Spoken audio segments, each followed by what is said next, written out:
All right. Okay, well, welcome.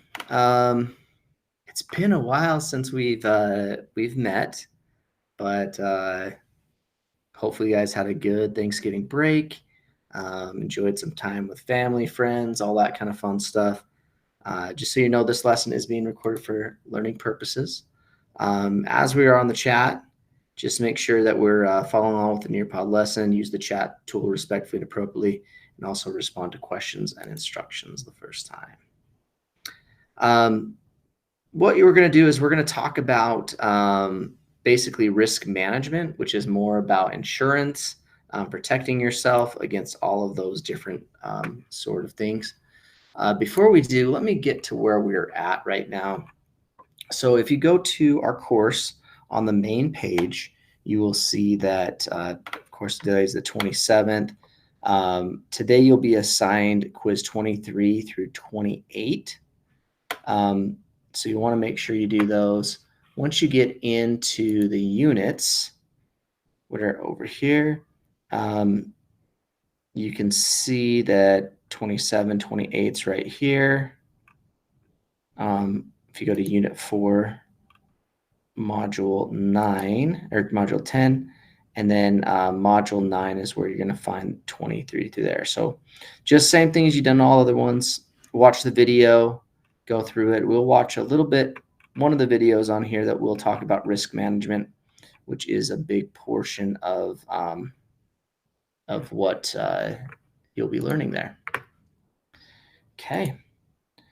All right. So what is risk management? In exchange for a relatively small payment, which they call a premium in insurance, you're protected against the chance of a big financial setback or large loss.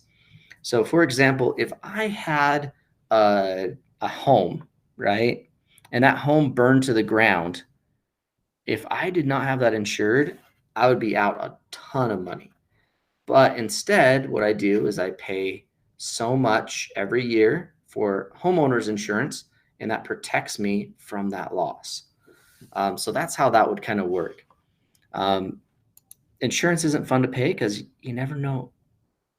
You may never use it ever, right? And so some people have a hard time swallowing paying for it, but this will tell us a little bit more about this. So let's listen to this and then we'll move on.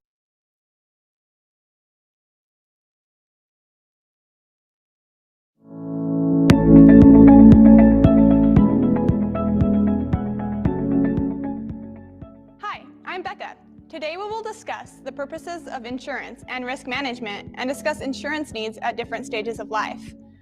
Life is full of risks. You can try to avoid them or reduce their likelihood and consequences, but you cannot eliminate them. You can, however, pay someone to share them.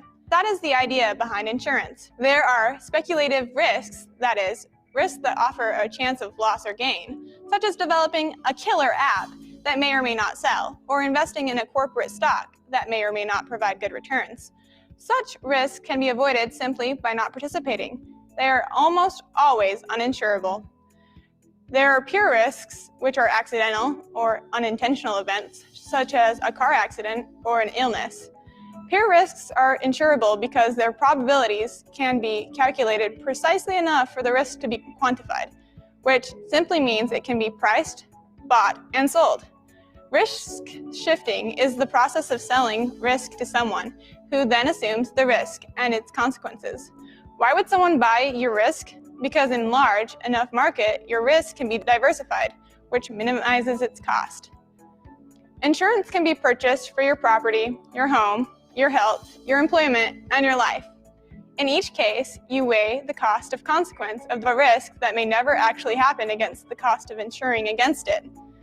Deciding what and how to insure is really a process of deciding what the cost of loss would be and how willing you are to pay to get rid of those risks. Unlike insuring property and health, life insurance can combine two financial planning functions, which are shifting risk and saving to build wealth. The decision to buy life insurance involves thinking about your choices for both and your opportunity cost in doing so. Life insurance is about insuring your earnings. even after your death. You can create earnings during your lifetime by selling labor or capital. Your death precludes your selling labor or earning income from your salary or wages. But if you have assets, they can also earn income. They may be able to generate some or even enough income to ensure the continued comfort for your dependents, even without your salary or wages. In other words, the larger your accumulated asset base, the greater its earnings, and the less dependent you are on your own labor for financial support. In that case, you will need less income, protection, and less life insurance. Besides the idea of life insurance, which another way to protect your beneficiaries is to accumulate a large enough asset base with a large enough earning potential. If you can afford the life insurance premiums, then the money that you will pay in premiums is currently part of your budget surplus and is being saved somehow.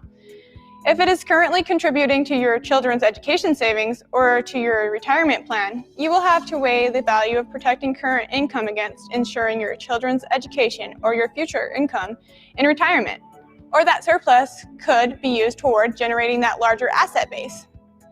These are tough decisions to weigh because life is risky.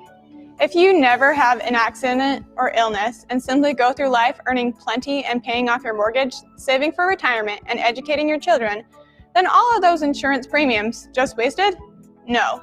Since your financial strategy includes accumulating assets and earning income to satisfy your needs now or in the future, you need to protect those assets and income, at least by shifting the risk of losing them through a chance of accident. At the same time, you must make risk-shifting decisions in the context of your other financial goals and decisions.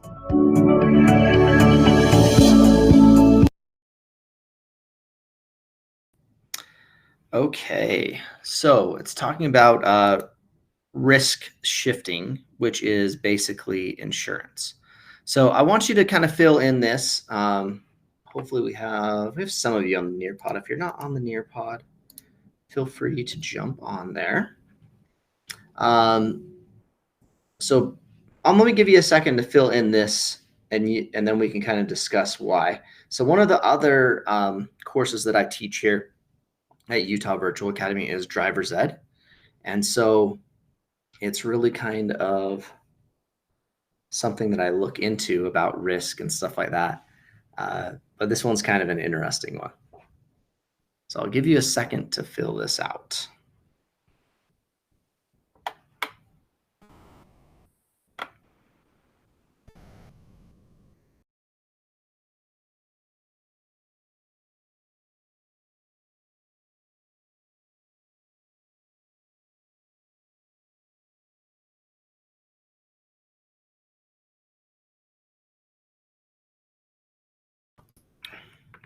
Okay, let's go over this. So the number of insurance claimed for blank accidents involving teens. So what would that be? All right, we got auto accidents involving teens is how much higher than those for, what do you guys think? 100% higher than those for adults. Teen crash rates dropped by 40% after 6 months from getting their license. Okay. All right. So we know that teens don't drive very well. Okay. It's just because you just don't have the experience at hand in order to do it. So if you were, how many of you have your license in here in this class right now? Nope. Okay. Well, you'll probably get it sometime fairly soon, right? Hopefully. Taking driver's ed in the year. Okay. All right. But if you were to get in an accident and cause a wreck and it was your fault, could you be able to pay for the damages of somebody? You know, some people, hundreds of thousands of dollars, right? That it costs them after because of their injuries, because of things like that. Okay. So you need to be able to know that. Absolutely not. I'm probably as a joke. Yeah. I think I can't afford it, right? So that's why I have to pay some insurance to cover myself if I were to get in an accident. Okay, so there's so many types of insurances out there. Some of the major ones are automobile, which we talked about why that is, health insurance. Okay, one of the main causes of bankruptcy is because of medical bills. So health insurance is really big. Okay, life insurance, homeowners, renters insurance. We talked about my home. In my life insurance, that would be like, if I were to pass away, would my kids and my wife be all right without me? Right? Have enough to cover them. Disability. What if I got hurt so bad that I could not do that, right? Could not work. What would cause that? Okay, so insurance, protection against the large scale financial losses. That's what it will do, is to talk about transferring of risk. We already talked about insurance premium. That's usually taken on a monthly, quarterly, semi-annual, annually basis to cover what we are there. There is usually a deductible. So to persuade you to not file claims so much, right? They have deductibles that range anywhere from $1,000 to so many $1,000, or $100 to so many $1,000, right? So like health insurance deductibles are usually about $3,000 before the health insurance company will start paying out. Okay, auto insurance. Okay, auto insurance, there is liability coverage that covers you for if you cause damage, if you hurt somebody. There's medical payments that are paid out to other people. If somebody doesn't have insurance or doesn't have enough insurance, there's something called uninsured and underinsured motorist, and then also collision. So if you hit your own car, the insurance company will take care of it. Auto policies, there's a lot of things that are in effect. The most expensive people to insure are young drivers and older people. Okay, once you get over a certain age, you just lose your thing to drive. But if you are going to be like my sister actually got her license suspended until because of her driving record. She had so many tickets, and they actually give you a point system. If you lose so many points on your because of tickets, you will actually get your license suspended like she did for like 6 months, which isn't fun. Okay, health insurance pays for medical bills in case you or your family members become sick or injured. There is a new thing that will extend until 26. This is old. So you can actually stay on your parents' policy until you're 26 years old. After you're 26, then it will not happen. You got to get your own insurance. Okay, property insurance. Okay, property insurance for stuff like fire, flood, theft. This would be like renters or homeowners insurance. They also cover, like renters insurance would cover your personal property inside your home that you're living in. Life insurance.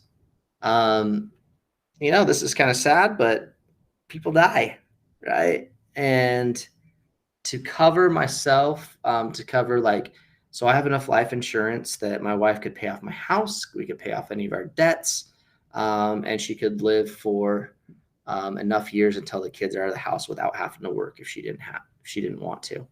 So I have enough to cover that. And you want to make sure you have that just in case, especially if you have like a family. So it's something important for me. Thinking about future needs, disability, there is something that you want to look at called estate planning.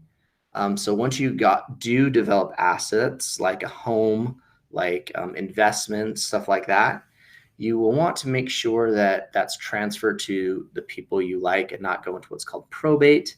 The government's really good at tying things up and wanting to get your money.